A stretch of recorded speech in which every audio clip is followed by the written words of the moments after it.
Hello friends, मैं महेंद्र प्रताप सिंह आप सबका स्वागत करता हूं आपके अपने चैनल इंग्लिश की बात में, जहां होगी केवल इंग्लिश की बात। लास्ट वीडियो अपना था टेंस से रिलेटेड, जिसमें सभी बेसिक जो स्ट्रक्चर्स थे मैंने आपको अच्छे से क्लियर करवा दिए थे, और करेक्ट फॉर्म द वर्ब्स के वो रूल जो मोस्टली एग्जाम्स में पूछे जाते हैं वो, और किसी भी 10th 12th 11th 9th जो भी RBSN CBSE हैं और जहाँ ये टेंस टॉपिक काम में आता है वहाँ सभी रूल्स मैंने आपको विद कंडीशनल सेंटेंस आल्सो आपको समझा दिए थे। आज अपना नया टॉपिक चलेगा वॉइस, और वो इतने बेसिक लेवल से होगा कि और आपको पढ़ने में इतना मज़ा आएगा कि आज के बाद से आपको ये वॉइस बहुत अच्छे से दिमाग में बैठ जाएगा। पॉइंट अपना वॉइस, ये भी सभी मोस्टली कंपटीशन से एग्जाम्स में पूछा जाता है और स्कूल लेवल पे भी ये पूछा जाता है। आप आराम से इसको समझ सकते हैं। वॉइस दो प्रकार के होते हैं, पहला है एक्टिव और दूसरा है पैसिव।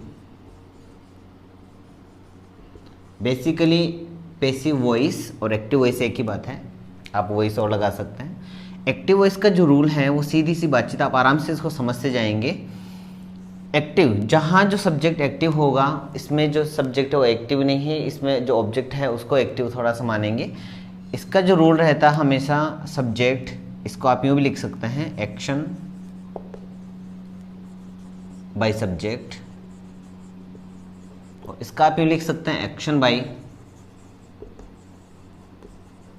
ऑब्जेक्ट।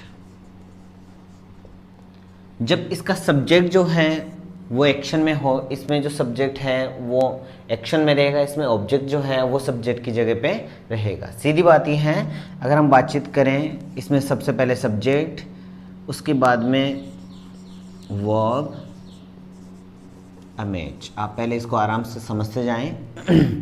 इसका जो रूल है उसमें जो सब्जेक्ट है इमेज इज प्लेड बाय हर।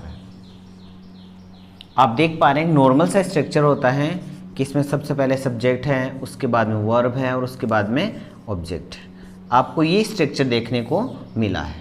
लेकिन अगर इसकी बातचीत करें तो इसमें भी आपको ऑब्जेक्ट जो सबसे पहले आ गया है, इट मीन्स इस ऑब्जेक्ट का सब्जेक्ट बनाया हुआ है और इस सब्जेक्ट का ऑब्जेक्ट बनाया हुआ। आप समझ गए होंगे, ऑब्जेक्ट प्लस इसमें HV according to passive voice, उसके बाद में हमेशा थर्ड फॉर्म, उसके बाद में बाई, इसके बाद में जो सब्जेक्ट था जो अब ऑब्जेक्ट बन चुका है, इट मीन्स ये जो सब्जेक्ट था शी वो अब ऑब्जेक्ट बन चुका है। इस प्रकार से आप देख पा रहे हैं कि यहाँ पहले ऑब्जेक्ट है और लास्ट में सब्जेक्ट, और यहाँ सबसे पहले सब्जेक्ट और बाद में ऑब्जेक्ट। दोबारा से इस चीज़ को समझने की कोशिश करते हैं। वॉइस, वॉइस का एक्चुअल सेंस होता है आवाज़। तो क्या कुत्ते बिल्ली जो बोलते हैं वो भी वॉइस मान ले? नहीं, ऐसा नहीं। आप एक बार हिंदी में समझने की कोशिश करें। मैं एक सेंटेंस बोलने की कोशिश करता हूँ, उसको आप आराम से सुने और उसका फिर हम रिफ्लेक्शन देखते हैं क्या आने वाला है। मैं कपड़े धोता हूँ, एक सेंटेंस है, बहुत गौर से सुने। मैं कपड़े धोता हूँ। और दूसरा सेंटेंस, एक केवल इसकी राग ही चेंज करनी है लेकिन इसका सेंस चेंज नहीं होना चाहिए। पहला सेंटेंस है मैं कपड़े धोता हूँ। दूसरा सेंटेंस अगर मैं इसको कुछ और तरीके से बोलना चाहूँ तो इस तरीके से बोल सकता हूँ, कपड़े मेरे द्वारा धोए जाते हैं। तो क्या दूसरे वाले वाक्य में कपड़ों ने मुझे धो दिया? नहीं, काम वही हुआ है, बस फर्क इतना है कि पहले सेंटेंस में मैं सब्जेक्ट था और दूसरे वाले सेंटेंस में मैंने कपड़ों को सब्जेक्ट बना दिया है। इस प्रकार से आप समझ सकते हैं कि जब सब्जेक्ट की प्रधानता होती है तब एक्टिव वॉइस होता है, और जब सब्जेक्ट की प्रधानता नहीं होती तब ऑब्जेक्ट की प्रधानता होती है। किसी वाक्य में मतलब ऑब्जेक्ट को सब्जेक्ट का रूप दे दिया जाता है तो उसको हम पैसिव वॉइस बोलते हैं। अब बातचीत ये रही कि सर किसी भी सेंटेंस को हम ये कैसे पहचानें कि ये एक्टिव वॉइस है या पैसिव वॉइस है। ये चीज़ बहुत ज़्यादा इंपॉर्टेंट है, आप दोबारा सुनेंगे। किसी भी एक वाक्य में हम ये कैसे पहचानें कि ये एक्टिव वॉइस का सेंटेंस है कि पैसिव वॉइस का सेंटेंस है, तो ये पहचाना बहुत ज़्यादा ईजी है। सुनते जाएंगे। जब दिया गया सब्जेक्ट दी गई वर्ब को कर सकता है, it means this is active voice. जब दिया गया सब्जेक्ट दी गई वर्ब को कर सकता हो, ये एक्टिव वॉइस है। लेकिन अगर दिया गया सब्जेक्ट दी गई वर्ब को नहीं कर सकता हो तब वो कहलाता है पैसिव वॉइस।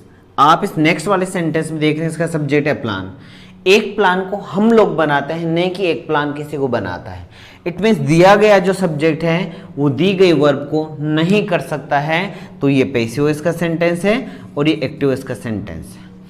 अब कई बार ऐसे आता है, एग्जाम में ये 2 या 3 बार पूछा जा चुका है, स्कूल लेवल पे काफ़ी बार पूछा जा चुका है कि सबसे पहले हमें ये देखना है, जब हमें चेंज करने के लिए दे कि change the following sentence into passive voice, तो क्या ये पैसिव वॉइस है एक्टिव वॉइस है, क्योंकि एक्टिव वॉइस ही पैसिव वॉइस में चेंज हो सकता है, पैसिव वॉइस में चेंज नहीं हो सकता।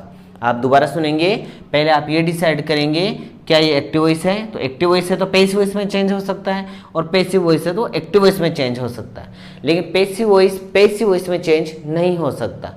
तो हम पता कैसे लगाएंगे, इसके देखने के 3 तरीके हैं। एक तो मैंने आपको ये बताया कि दिया गया सब्जेक्ट दी गई वर्ब को कर सकता है, इट मीन्स एक्टिव वॉइस, ये पैसिव वॉइस में चेंज हो सकता है।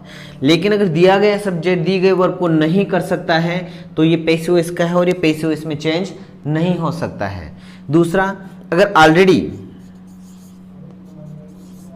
किसी वाक्य में बी मिले या बीन मिले, तो ऑलरेडी आप हो सकता है वो पैसिव वॉइस का हो या फ्यूचर कंटिन्यूअस टेंस या परफेक्ट कंटिन्यूअस टेंस का। इट मीन्स इनका भी पैसिव वॉइस नहीं हो सकता। जब ऑलरेडी किसी वाक्य में बी और बीन हो तो उसका पैसिव वॉइस नहीं हो सकता है। आप आराम से समझ गए होंगे। तो इनका फिर आंसर क्या होने वाला है सर, जब ऐसा कोई सेंटेंस एग्जाम में आ जाए तो इनका आंसर होगा नो चेंज। आप इस चीज को आराम से समझ जाएंगे। जैसे मान लो आपको कभी रिटर्न में इसको राइट करना हो, तो आप ये समझ जाएंगे कि अगर ऐसा कोई सेंटेंस आया हो जो ऑलरेडी पैसिव वॉइस में हो, ऑलरेडी किसी वाक्य में बी और बीन आ चुका हो, तो उसका अगर आप एज इट इज लिखेंगे तो इट मीन्स आपको आता नहीं। कई बार ऐसे भी होता है जब किसी स्टूडेंट को आता हुआ नहीं होता कोई क्वेश्चन, तो वो वैसे राइट करने की कोशिश करता है। तो हम क्या माने, एक एग्जामिनर इस चीज़ को किस वे में ले पाएगा, ये कि शायद इसको सेंटेंस आ नहीं पा रहा, जबकि आपने ये नोटिस किया है कि sir this is already in passive voice and we can't change this sentence, हम इस सेंटेंस को चेंज नहीं कर सकते। लेकिन जो एग्जामिनर है उसके माइंड में ये बात है, ये जरूरी नहीं है। तो अगर ऐसा कोई सेंटेंस आए तो आप उसको पहले से ही इसका जो आंसर वो लिखेंगे नो चेंज। इट मीन्स ये चेंज नहीं हो सकता है। उम्मीद है ये चीज़ आपको बहुत अच्छे समझ में आ गई होगी। एक बार मैं दोबारा दोहराता हूँ।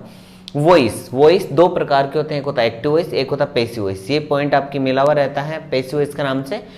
एक्शन बाय सब्जेक्ट, अगर सब्जेक्ट के द्वारा कोई एक्शन किया जाता है वो एक्टिव वॉइस होता है, और जब ऑब्जेक्ट के द्वारा कोई एक्शन किया जाता है तो वो पैसिव वॉइस होता है। इसका स्ट्रक्चर की बातचीत करें तो सबसे पहले सब्जेक्ट, उसके बाद में वर्ब, उसके बाद में ऑब्जेक्ट। लेकिन इसमें सबसे पहले ऑब्जेक्ट, उसके बाद में helping verb according to passive voice, और उसके बाद में पैसिव वॉइस के टेंस के अकॉर्डिंग, उसके बाद में थर्ड फॉर्म। क्योंकि जिस प्रकार से perfect tense without third form नहीं हो सकता था, आप दोबारा सुने, जिस प्रकार से थर्ड फॉर्म के बिना परफेक्ट टेंस नहीं हो सकता था, वैसे ही बिना थर्ड फॉर्म के आप पैसिव वॉइस की कोई इमेजिन नहीं कर सकते हैं। बिना थर्ड फॉर्म के पैसिव वॉइस नहीं हो सकता है। उसके बाद में बाय, उसके बाद में सब्जेक्ट जो ऑब्जेक्ट, जो सब्जेक्ट जो था जो अब ऑब्जेक्ट की जगह आ चुका है, उसका ऑब्जेक्टिव कैसा आप यहाँ लिखेंगे बाय का यूज़ करते हुए। एक लास्ट में जब ये पूरा आगे बढ़ेंगे तब एक ऐसा रूल भी आएगा जब हर जगह हम बाय का यूज़ भी नहीं कर सकते। कुछ ऐसे प्रिपोजिशन होते हैं जिनका हम बाय के स्थान पे यूज़ करते हैं, लाइक इन है, ऑन है, विद है, जो भी है वो बात की बात है। पहले आप यहाँ तक समझ चुके होंगे। मैंने स्ट्रक्चर आपको बता दिया है कि यदि ऑलरेडी कोई पैसिव वॉइस में हो, हम ये कैसे पता लगाएंगे कि वाक्य एक्टिव वॉइस है या पैसिव वॉइस। तो सीधी बात है कि अगर दिया गया सब्जेक्ट, ये बात बहुत गौर से सुने, दिया गया सब्जेक्ट दी गई वर्ब को कर सकता हो तो वो होता है एक्टिव वॉइस, और दिया गया सब्जेक्ट अगर दी गई वर्ब को नहीं कर सकता हो वो होता है पैसिव वॉइस। या फिर दिए गए सेंटेंस में ऑलरेडी बी हो या बीन हो तो उनका भी पैसिव वॉइस नहीं बनता है। उसका मेजर रीजन ये होता है कि ये तो कंटिन्यूअस फ्यूचर कंटिन्यूअस टेंस में आता है और ये परफेक्ट कंटिन्यूअस टेंस में आता है, जिनका कभी पैसिव वॉइस नहीं बनता है। इसका तीसरा रूल आप और समझ सकते हैं।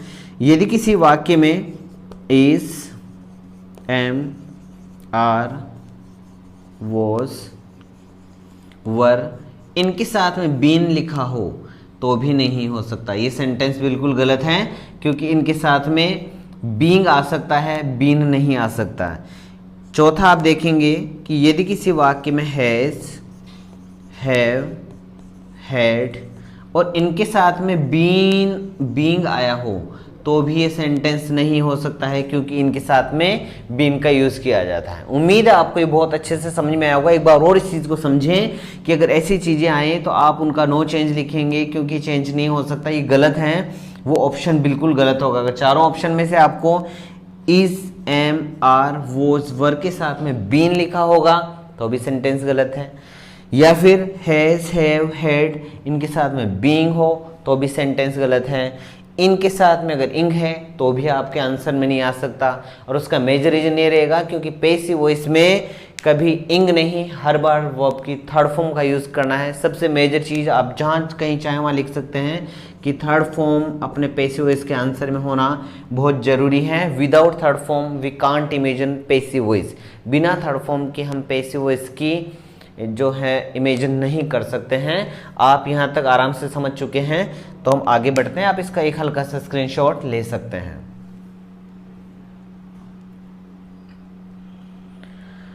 आगे बढ़ते हैं जिसमें पैसिव के टेंस पे बातचीत करते हैं। Actually there are 3 kinds of tenses and every tense has 4 parts. 3 tense होते हैं जिनके प्रत्येक के 4-4 भाग होते हैं, ये हमने टेंस में पढ़ा था। बट यहाँ जो पैसिव वो इसके हैं, actually there are 3 kinds of tenses. Tense तो 3 प्रकार के होते हैं, but every tense won't be able to have 4 parts. हर एक टेंस 4 टेंस उसके पार्ट रखे, ये जरूरी नहीं है। अभी हम पढ़ते हैं, ये प्रेजेंट है,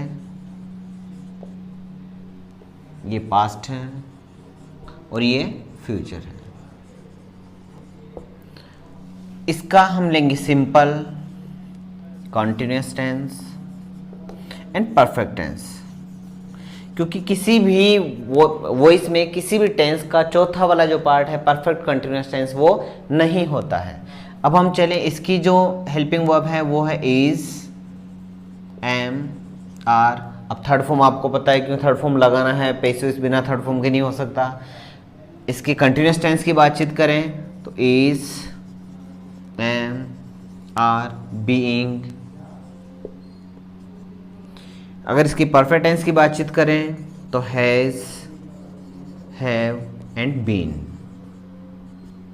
अब पास्ट पे आए तो इसकी जो है जिससे आगे वाला पास्ट कंटिन्यूअस टेंस उसकी हम हेल्पिंग वर्ब लेंगे वॉज, वर। कंटिन्यूअस टेंस पे तो आप आगे आराम से मेरे साथ साथ बोल सकते हैं वर, बीइंग। और परफेक्ट टेंस की बातचीत करें तो had plus been.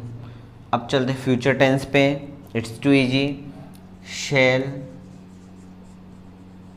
Will plus B.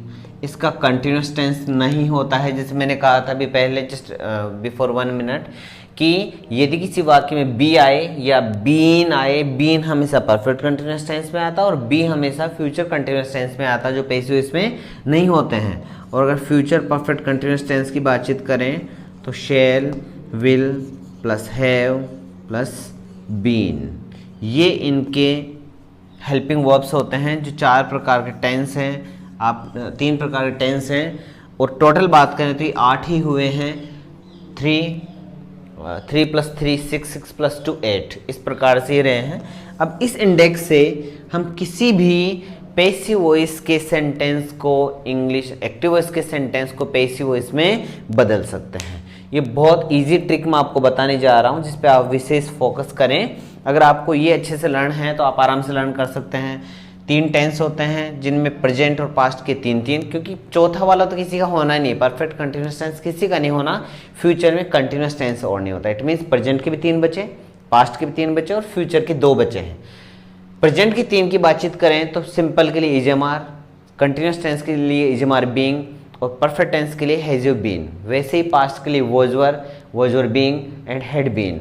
Future के लिए शैल विल बी और परफेक्ट टेंस के लिए, फ्यूचर परफेक्ट टेंस के लिए शैल विल हैव बीन। ये आपको एक अच्छे से हल्के से थोड़ा सा लर्न करना है। और इसके साथ में एक छोटा सा आप एक ब्रैकेट बना लेंगे जो बिल्कुल शॉर्ट ट्रिक, आप इसे आराम से किसी भी सेंटेंस को चेंज कर सकते हैं बहुत क्विकली। आपने लिखा subject plus blank space plus third form plus by plus object. इसके थ्रू आप किसी भी सेंटेंस का इंग्लिश में जो पैसिव वॉइस है उसको चेंज, जो एक्टिव वॉइस है उसको पैसिव वॉइस में चेंज कर सकते हैं। अब देखेंगे, मैं इसको सिद्ध करके दिखाता हूँ। जो भी टेंस हो उसी टेंस की हेल्पिंग वर्ब आपको इस ब्लैंक स्पेस में डालनी है और आप देखेंगे कि वो पैसिव वॉइस का सेंटेंस बन चुका है। मैं एग्जांपल दिखाता हूँ एक, फिर बाद में इसको रेज करके आगे अच्छे समझेंगे। पहला है she writes a letter, one sentence. Second है राधा मेड अ मिस्टेक। पहले शॉर्ट सेंटेंस सीखते हैं, उसके बाद में बड़े वाले सेंटेंस भी सीखेंगे। एक बार आपका कंसेप्ट क्लियर हो जाए। आप देख पा रहे हैं जैसे ये वाला सेंटेंस आ गया। अब जैसे मैं बता रहा हूँ प्लीज आप थोड़ा फोकस करें, बहुत इजी है। अगर ये सेंटेंस आपके दिमाग में आप आराम से कर सकते हैं। एक छोटी सी आपको इंडेक्स लर्न करनी है जो बहुत इजी है।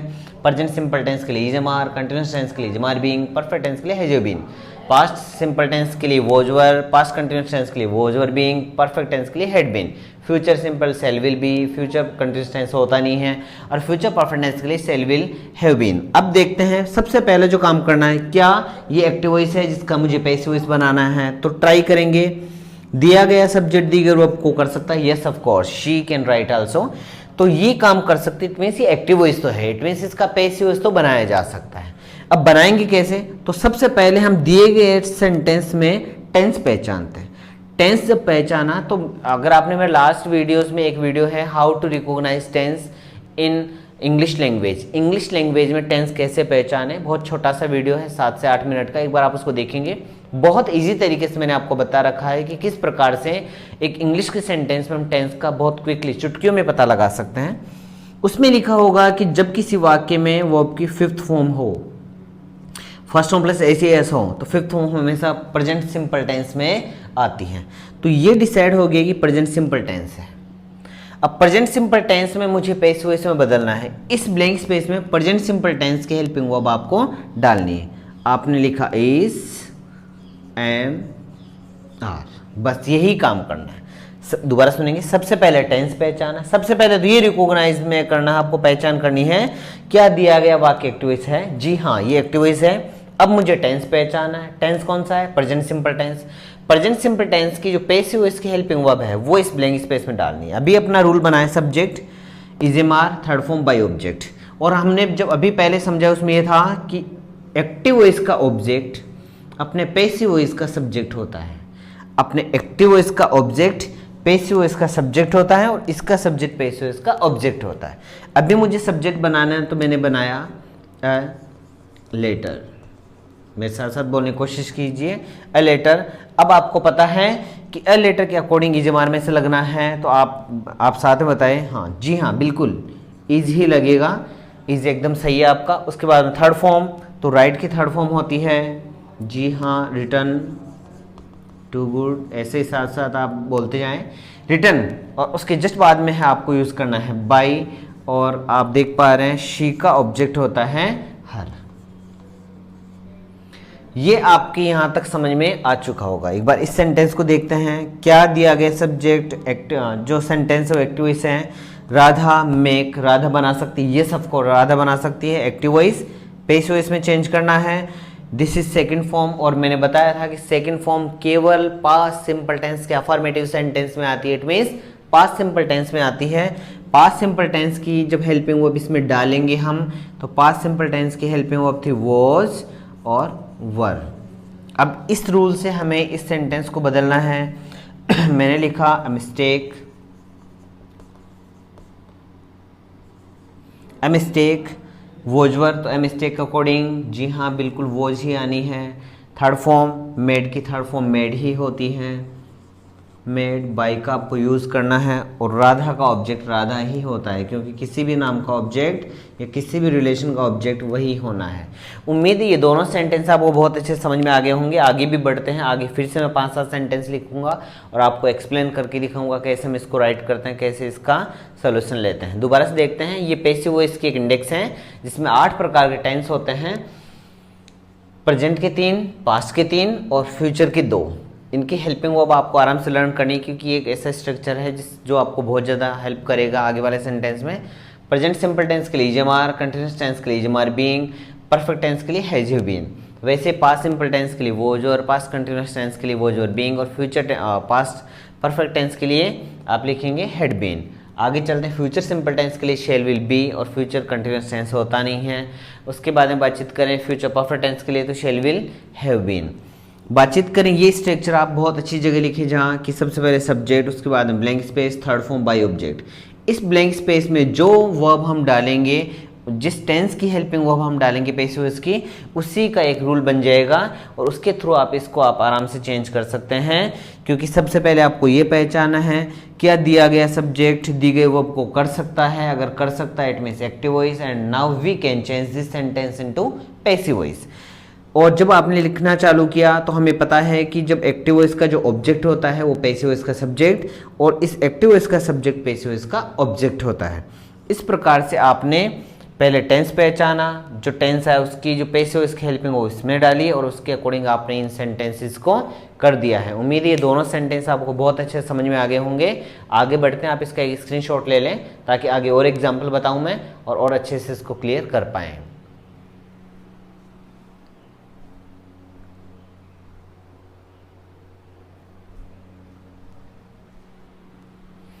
ओके, आगे बढ़ते हैं।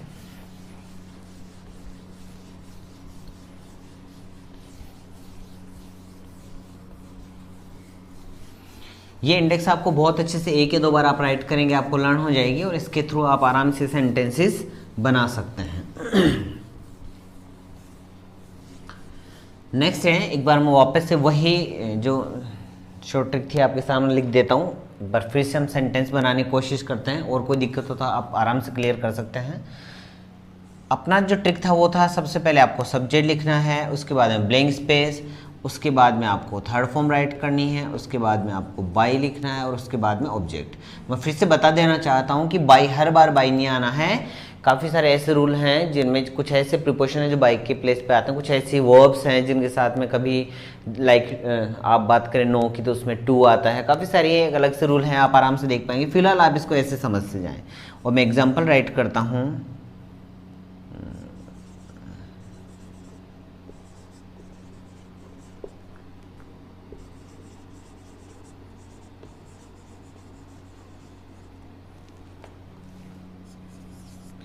नेक्स्ट है,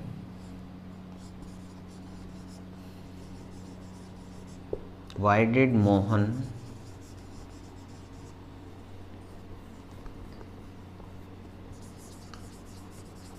take a risk, question mark. Third है,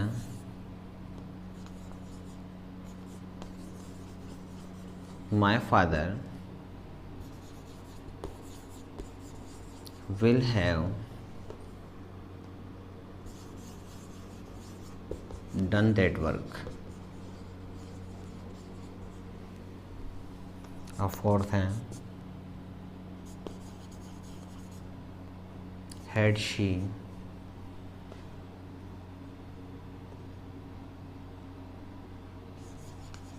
taught a lesson। पहले आप इजी सेंटेंसेस को सीखें ताकि इससे जस्ट नेक्स्ट हम थोड़ा टफ और लेने वाले हैं। पहला सेंटेंस है, आप आराम से रिलैक्स माइंड से इसको मेरे साथ करने की कोशिश करें, मेरे साथ बोलने की कोशिश करें। सबसे पहला काम ये है, क्या दिया गया सब्जेक्ट एक्टिव वॉइस है जी। आपने देखा ही डज नॉट रीड, क्या वह पढ़ सकता है, यस ऑफ कोर्स। ये वाला सब्जेक्ट इस वर्ब को कर सकता है, इट मीन्स एक्टिव वॉइस तो है। अब पैसिव वॉइस में इसको चेंज करना है। सबसे पहले टेंस पहचानेंगे, दिस इज, जैसे आपको पता है डज डू हेल्पिंग वर्ब होती है प्रेजेंट टेंस की, प्रेजेंट सिंपल टेंस की। आपने इसके अकॉर्डिंग भर दिया इज, एम, आर। नेगेटिव था, आपको पता है मैंने ये बता रखा है लास्ट में कि जब भी तीसरे नंबर पे हमेशा नोट आना है, आपको ये भी पता है, जब लास्ट वीडियोज़ में मैंने आपको बता रखा जब मैंने आपको टेंस पढ़ाए। अब बनाते इसका, हमें पता है एक्टिव वॉइस का ऑब्जेक्ट पैसिव वॉइस का सब्जेक्ट होता है। इट मीन्स सबसे पहले इसको लेके आना है और सबसे लास्ट में इसके ऑब्जेक्ट को बना के लिखना है। हमने लिखा अ लेसन, उसके बाद में अ लेसन के अकॉर्डिंग आप मेरे साथ बोले जी बिल्कुल इज। थर्ड प्लेस पे नॉट, क्योंकि ये भी नेगेटिव था, हमें भी नेगेटिव बनाना था। रीड की थर्ड फॉर्म होती है read, red read read. By का आपको यूज़ करना और ही का ऑब्जेक्ट होता है हिम। उम्मीद है ये सेंटेंस आपने बहुत अच्छे से मेरे लिखने से पहले कंप्लीट कर दिया होगा। अब आते हैं इस पे, जब इंटरोगेटिव आए तो इंटरोगेटिव इसका तो हम बना सकते हैं। सबसे पहले मोहन टेक रिस्क, हाँ मोहन रिस्क ले सकता है, आपका एक्टिव वॉइस है, पैसे उसमें बदलना है, तो जो भी WH वर्ड आए उसको ऐसे कैसे राइट कर लेते हैं, दो को छोड़कर। फिर से सुनेंगे, दो WH वर्ड को छोड़कर, वो दो कौन से हैं, एक है हु और एक है हुम। बस ये दो WH वर्ड ऐसे हैं जिनको छोड़कर कोई सा भी WH वर्ड हो उसको ऐसे कैसे राइट करते हैं। और उसके जस्ट बाद में जब ये इधर आ गया, अब इसको अगर हम देखें तो इंटरोगेटिव सेंटेंस है। डिड जो हेल्पिंग वर्ब है वो पास्ट सिंपल टेंस की है। इट मीन्स अब की बार मुझे इजमार के बजाय यहाँ वॉज वर राइट करना है, वॉज वर। लेकिन सेंटेंस इंटरोगेटिव था, इट मीन्स सब्जेक्ट से पहले मुझे भी वॉज वर को लेके आना है। इतनी वाली बातचीत आपको समझ में आ गई कि सेंटेंस इंटरोगेटिव था और हम भी इस हेल्पिंग वर्ब को पहले लेके आएंगे। अब इसका ऑब्जेक्ट है एरिस्क, एरिस्क के अकॉर्डिंग अपना आना है। जी बिल्कुल आपने सही बताया, वॉज अ रिस्क। पहले वॉजवर लिखा है, फिर सब्जेक्ट लिखा है, अब थर्ड फॉर्म लिखनी है टेकन, फिर आपको बाय का यूज़ करना है और मोहन का आपका ऑब्जेक्ट भी मोहन होना है, क्योंकि कोई भी नेम और कोई भी रिलेशन होगा उसका ऑब्जेक्ट वही रहना है। आप आएंगे यहाँ, आपने देखा माय फादर, डन कर सकते हैं, ओके डन, इट मीन्स ये एक्टिव वॉइस है।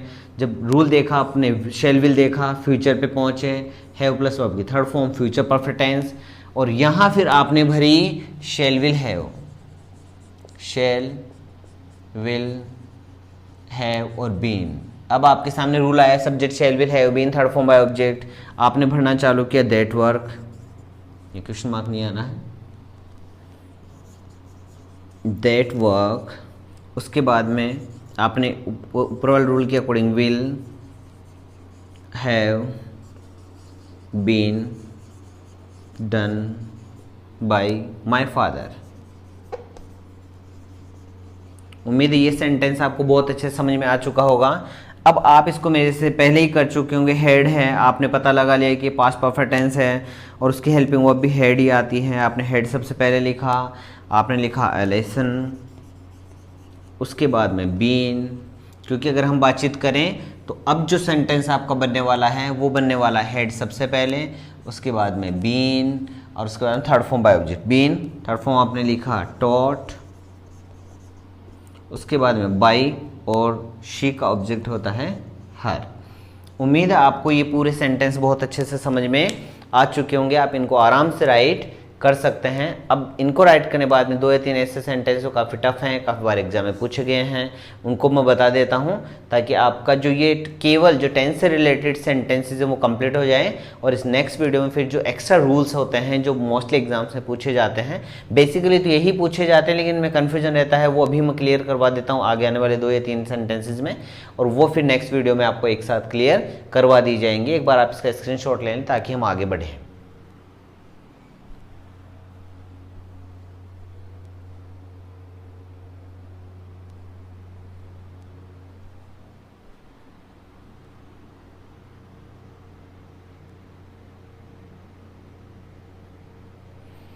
ओके, उम्मीद है ये जितने मैंने सेंटेंस बताए हैं वो आपको बहुत अच्छे से समझ में आ गए होंगे। इसके लिए आपको सबसे पहले वो वीडियो मेरा देखना है जिसमें मैंने आपको बताया था कि टेंस को कैसे पहचानते हैं किसी भी इंग्लिश के सेंटेंस में, और उसके बाद में जो एक मैंने इंडेक्स लिखवाया है अभी पैसे वो इसकी, वो भी आपको अच्छे से लर्न होनी चाहिए। इसके अलावा मैं थोड़ा सा ये लिखवा देता हूँ कि प्रोनाउन इंडेक्स लिखवाने के बजाय कि अगर आपका सब्जेक्ट शी हो, स्टार्टिंग से लिखवाता हूँ मैं, आई हो तो आप उसका ऑब्जेक्ट बना देंगे मी, अगर आपका वी हो तो आप अस। फिलहाल आप बनाएंगे, बाकी वी को हम अनइम्पॉर्टेंट सब्जेक्ट मानते, कभी लिखने की जरूरत नहीं पड़ती, लेकिन फिर भी आप लिखेंगे। उसके बाद में यू है तो यू का ऑब्जेक्ट आप यू ही लिखेंगे। उसके बाद में ही है तो आप उसके बजाय हिम लिखेंगे। अगर शी आए तो आप हर लिखेंगे। उसके बाद में दे आए तो आप देम लिखेंगे। ये आपको विशेष ध्यान रखना है, कोई भी नेम कोई भी रिलेशन हो तो वो सब्जेक्ट और ऑब्जेक्ट सेम रहते हैं।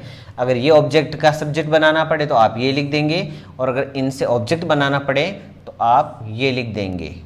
सिंपल सी बातचीत है। जब आपका ऑब्जेक्ट मी हो, सब्जेक्ट बनाना हो, आप आई लिखेंगे।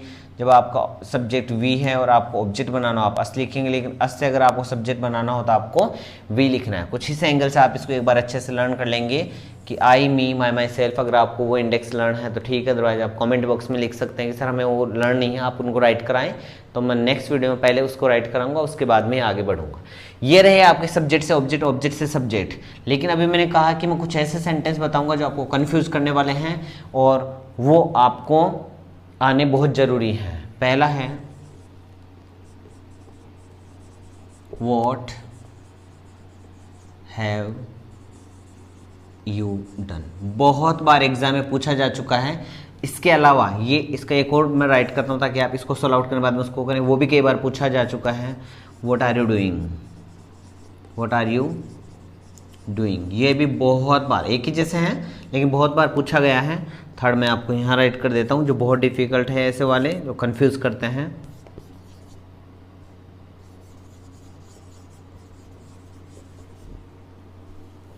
She had read that book in the morning। Okay,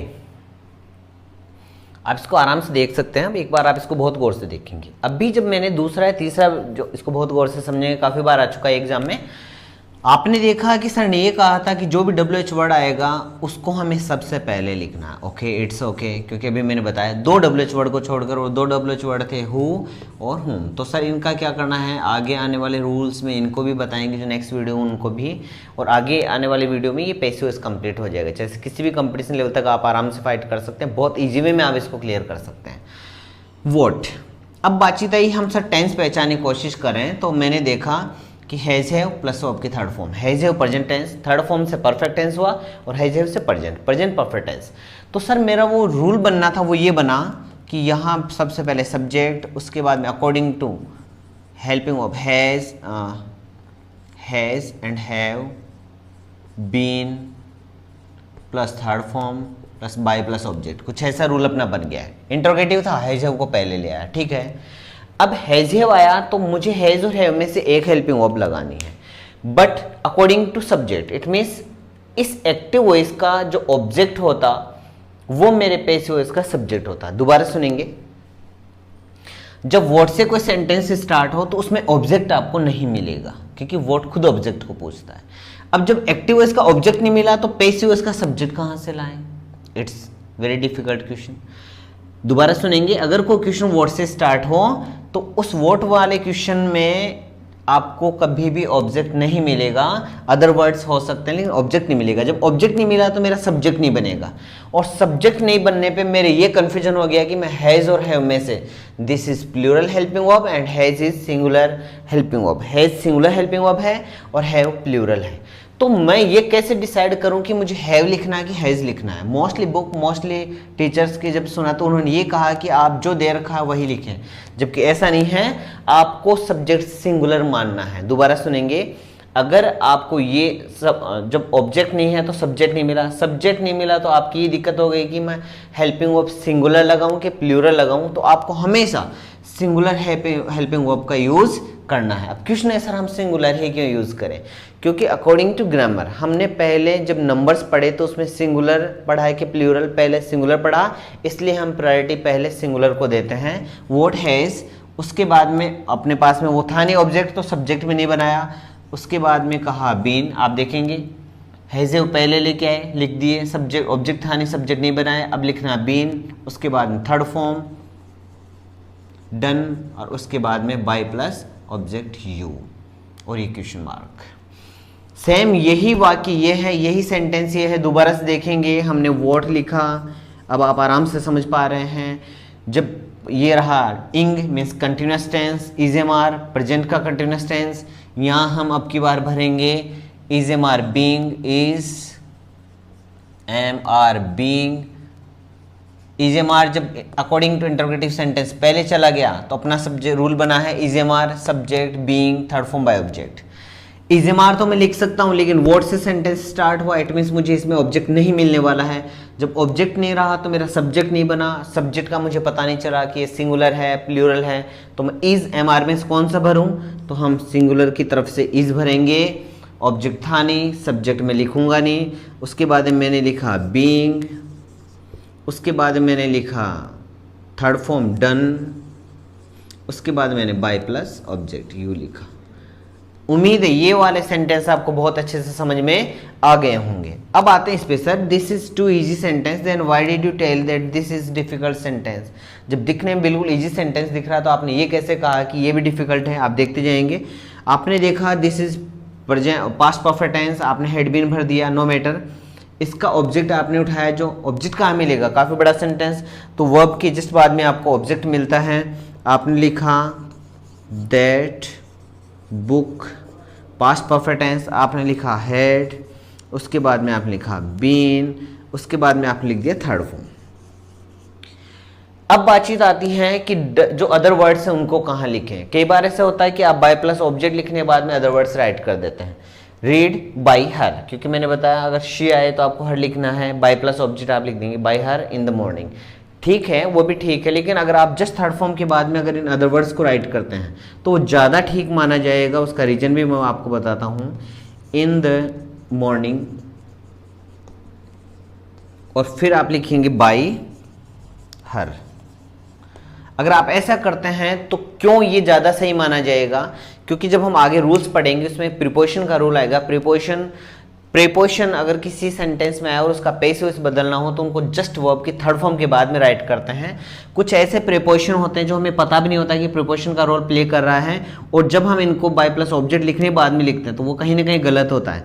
लेकिन अदर वर्ड्स को अगर आप वर्ब की थर्ड फॉर्म के बाद में लिखने की कोशिश करेंगे हर बार, तो जाने अनजाने में ये वर्ब की थर्ड फॉर्म के बाद में प्रीपोजिशन आ जाएगा और आपका एक सेंटेंस ऑटोमेटिकली सही हो जाएगा। जो प्रीपोजिशन का आता है कि प्रीपोजिशन अगर किसी सेंटेंस में आए तो उसमें हमेशा उसको वर्ब की थर्ड फॉर्म के बाद में लिखते हैं। अभी आपने जाने अनजाने में गौर किया नहीं किया, जैसे प्रीपोजिशन है, लेकिन जैसे आपने अदर वर्ड्स को थर्ड फॉर्म के बाद में लिखा, ये वाला रूल आपका अपने आप से सही हो गया कि जैसे प्रीपोजिशन आया आपने उसको वर्ब की थर्ड फॉर्म के बाद में राइट कर दिया। उम्मीद है ये वाला जो पॉइंट है आपके बहुत अच्छे समझ में आ गया होगा।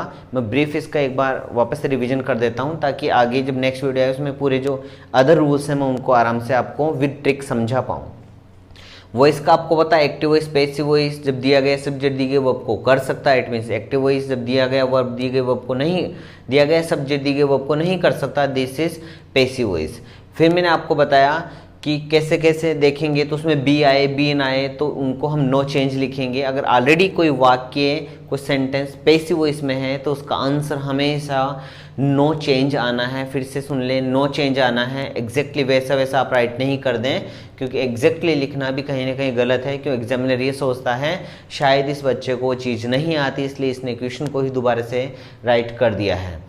उसके बाद मैंने दो तीन चीज़ें और बताई थी कि इजेमार के साथ में अगर बीन आ जाए, वो जो के साथ में बीन आ जाए, वो भी सेंटेंस का जो ऑप्शन है वो गलत माना जाएगा। मैं आपको बाद में ये भी बताऊंगा कैसे ऑप्शन आते हैं, कैसे हम उसको गलत करें, कि अपने वाले को सेलेक्ट करें। और अगर हैज़ हैव हैड के बाद में अगर आपको बीइंग मिल जाए तो भी आप उसको गलत मानेंगे। आपको उसके बाद में बीन नहीं मिले तो भी गलत होगा, क्योंकि इनके साथ में बीन आना है। फिर मैंने आपको एक इंडेक्स लिखवाई जिसमें मैंने आपको बताया कि पैसिव के टेंस केवल 8 प्रकार के होते हैं, प्रेजेंट के भी 3 होते हैं, पास्ट के भी 3 होते हैं, फ्यूचर के 2 होते हैं। किसी भी टेंस का परफेक्ट कंटिन्यूअस टेंस नहीं होता है और फ्यूचर कंटिन्यूअस टेंस भी नहीं होता है। उसकी हेल्पिंग वो मैंने बताई, प्रेजेंट सिंपल टेंस के लिए इजमार, कंटिन्यूअस टेंस के लिए इजमार बीइंग, और परफेक्ट टेंस के लिए has have been. Past simple tense के लिए was were, past continuous tense was were being, और पास्ट परफेक्ट टेंस के लिए हैड बीन। उसी प्रकार फ्यूचर की शैल विल बी थी और फ्यूचर परफेक्ट टेंस की शैल विल हैव बीन थी। फिर मैंने आपको सेंटेंस करने सिखाया कि किस प्रकार से, और एक और मैंने तरीका बताया था, उससे आप शुरुआत कर सकते हैं। सबसे पहले सब्जेक्ट, उसके बाद में ब्लैंक स्पेस, उसके बाद में third form plus by plus object. जिस टेंस की पैसिव के टेंस की हेल्पिंग वो आप इसमें डालेंगे, उसी पैसिव का टेंस का आपका फॉर्मूला बन जाएगा और उससे आप क्या कर सकते हैं, आराम से पैसिव इसमें चेंज कर सकते हैं। इसका आप देख पा रहे हैं, एक इस इंडेक्स को भी आप लर्न कर सकते हैं। इसका ये था कि जो भी सेंटेंस वर्ड से स्टार्ट हो, काफ़ी बार एग्जाम में पूछा जा चुका है, it's very very very important question. तो आपने देखा कि WH वर्ड ऐसे ऐसे लिखते हैं, 2 को छोड़कर, हु एंड हुम को छोड़कर, जो मैं बाद में इनके अलग से सेपरेट रूल हैं उनमें बताऊंगा आपको इनको। तो जब भी सब्जेक्ट हेल्पिंग वर्ब लिखनी हो और ऑब्जेक्ट नहीं हो तो सब्जेक्ट नहीं बनेगा, तो आप हमेशा सिंगुलर हेल्पिंग वर्ब डालें, क्योंकि पहले हम सिंगुलर को प्राथमिकता देते हैं, प्रायोरिटी देते हैं।